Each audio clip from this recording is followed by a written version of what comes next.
Hello students, welcome to my channel Anuradha maths मैं गुरुकुल। आप लोगों के साथ मीडियन और एल्टीट्यूड के बारे में डिस्कस करूंगी। तो सबसे पहले हम लोग मीडियन को समझते हैं कि मीडियन क्या होता है। तो उसके लिए हम एक ट्रायंगल ड्रॉ करते हैं। ट्रायंगल ए बी सी, ठीक है। अब मीडियन क्या होता है? तो सपोज कि ये जो हमारा वर्टेक्स ए है, इससे हमको मीडियन ड्रॉ करना है। तो हम उसका अपोजिट लाइन लेंगे। उसका अपोजिट लाइन कौन सा है? वर्टेक्स ए का अपोजिट वीसी है। तो यहाँ पे हम ए डी मीडियन ड्रॉ करेंगे। अब मीडियम और मिड पॉइंट दोनों ही एम से होता है। मीडियन इस तरह से ड्रॉ करते हैं कि जो उसका ऑपोजिट लाइन होता है उसका मिड पॉइंट से हम इसको ज्वाइन कर देते हैं। इसका मतलब क्या हो गया? बी डी और सी डी ये दोनों इक्वल है। B D equal to C D है, ठीक है। अब अगर हम दूसरा ट्रायंगल ड्रॉ करते हैं, सपोज यहाँ पे हम कोई और सा ट्रायंगल ड्रॉ करते हैं, ठीक है। ये ए बी सी, इसका नाम फिर से ए बी सी रख देते हैं। अब अगर हम बोलते हैं कि वर्टेक्स बी से हमको मीडियन ड्रॉ करना है, तो ये जो वर्टेक्स बी के ऑपोजिट साइड कौन सा है? ए सी। तो अगर हमको मीडियन ड्रॉ करना है तो ए सी का मिड पॉइंट पहले हम फाइंड आउट करेंगे। तो ए सी का मिड पॉइंट सपोज ये डी है, ठीक है। तो इन दोनों को ज्वाइन कर देंगे, यही हमारा मीडियन हो जाएगा।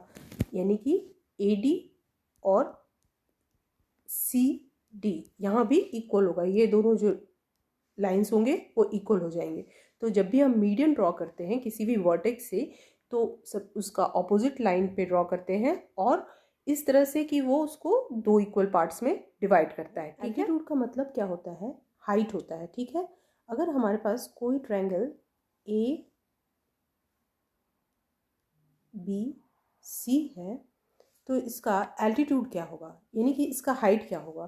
तो ये जो बी सी है ये हमारा बेस है, यहाँ से ये ए पॉइंट तक ही इसका हाइट होगा।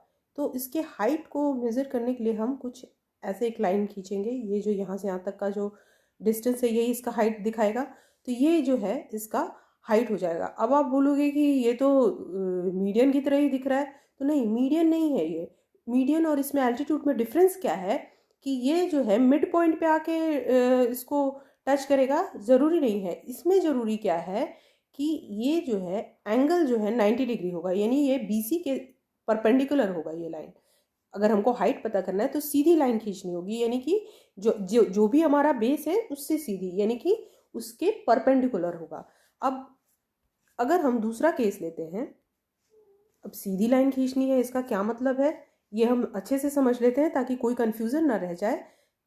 अगर हमारा ट्रायंगल कुछ ऐसा है, हाइट हमको बताना है ए बी सी, तो अब इसका एल्टीट्यूड क्या होगा? तो हम देख रहे हैं कि ये जो इसका जो बेस बी सी अगर लेते हैं तो ये जो है ये टिल्टेड है। तो टिल्टेड है, इससे हमको कोई मतलब नहीं है। ए से हम इस लाइन के परपेंडिकुलर लाइन खींचेंगे, ठीक है। ये इससे सीधा होना चाहिए, बीसी से सीधा होना चाहिए, यानी बीसी से जो भी उसका अपोजिट वर्टेक्स होगा उससे 90 डिग्री का एंगल बनाना चाहिए, ठीक है। तो ये जो हमारा हो जाएगा ये हमारा एल्टीट्यूड हो जाएगा। अब हम किसी भी तरह का किसी भी साइज का ट्रायंगल खींच लेंगे। सपोज ये ए बी सी है तो इस बी सी से ऐसे बना लेगा 90 डिग्री, तो ये एल्टीट्यूड हो जाएगा, ठीक है। अब एक और डिफरेंट केस देख लेते हैं। अगर हमारा ट्रायंगल राइट एंगल ट्रायंगल होगा तो क्या होगा? सपोज ऐसे होगा। तो अब ए बी सी, तो बी सी जो है उससे राइट एंगल ट्रायंगल या अपोजिट वर्टेक्स यहाँ पे बनाए ही हुए है। तो जो हमारा जो एल्टीट्यूड हो जाएगा वो यही हो जाएगा, ठीक है। ये एल्टीट्यूड ये हो जाएगा। इसमें कोई ज़रूरी नहीं है कि इन बिटवीन बी और सी कहीं पे एल्टीट्यूड आए, ये ए बी ही हमारा एल्टीट्यूड हो जाएगा। अब एक और केस होता है कि एल्टीट्यूड ट्रायंगल के बाहर भी हो सकता है, ए बी सी, ठीक है। अब हमारा जो ट्रायंगल है वो कुछ इस तरह से है। तो अगर हम बी सी जो है उस पर हमको परपेंडिकुलर लाइन खींचना है तो ये तो पॉसिबल ही नहीं है। तो हम क्या कर सकते हैं कि थोड़ा उसको एक्सटेंड कर देते हैं, उसी पे कहीं और भी आगे या पीछे भी जा कर के परपेंडिकुलर बन सकता है। तो अगर हम ए से परपेंडिकुलर लाइन खींचे BC के लॉन्ग, तो ये बाहर में यहाँ पे परपेंडिकुलर बनता है, यानी कि ये जो हो जाएगा AD, जो ये जो डिस्टेंस होगा यही हो जाएगा इस ट्रायंगल का एल्टीट्यूड। ठीक है, तो बहुत सारे केसेस को हम लोगों ने समझा। अब सपोज करो कि हमारे पास ये जो ट्रायंगल है ABC, ठीक है।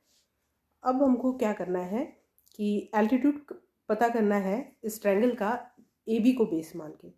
तब क्या होगा, AB जो है ये ऐसे है, तो इसको हम थोड़ा देखेंगे। AB के अलोंग हम C जो वर्टेक्स है उससे परपेंडिकुलर लाइन ड्रॉ कर देंगे, यानी कि ये 90 डिग्री बनाएगा।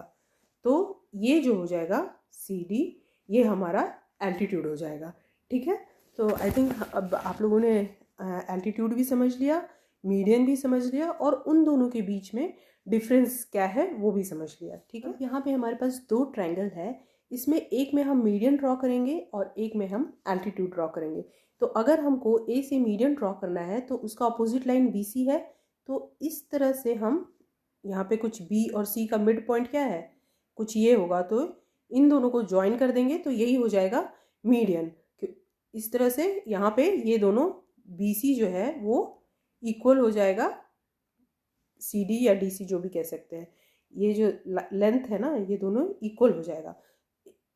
BC कोई लाइन है उसका मिड पॉइंट हम फाइंड आउट करके अगर हम उसके अपोजिट वर्टेक्स से मिला देंगे तो वो मीडियन हो जाएगा। लेकिन एल्टीट्यूड के लिए हम क्या करेंगे, अगर BC हमारा बेस है, इससे हमको एल्टीट्यूड पता करना है, तो जो ऑपोजिट वर्टेक्स होगा वहाँ से BC के अलॉन्ग परपेंडिकुलर लाइन खींचेंगे, परपेंडिकुलर लाइन ड्रॉ करेंगे, और ये जो AD हो जाएगा ना ये हमारा हो जाएगा एल्टीट्यूड। और इसमें कुछ भी ऐसा नहीं है कि BD और CD जो है वो इक्वल होगा। ठीक है, तो यही इन दोनों के बीच में डिफरेंस है। अगर आपको ये वीडियो अच्छा लगा तो प्लीज़ लाइक करें, शेयर करें और सब्सक्राइब करें।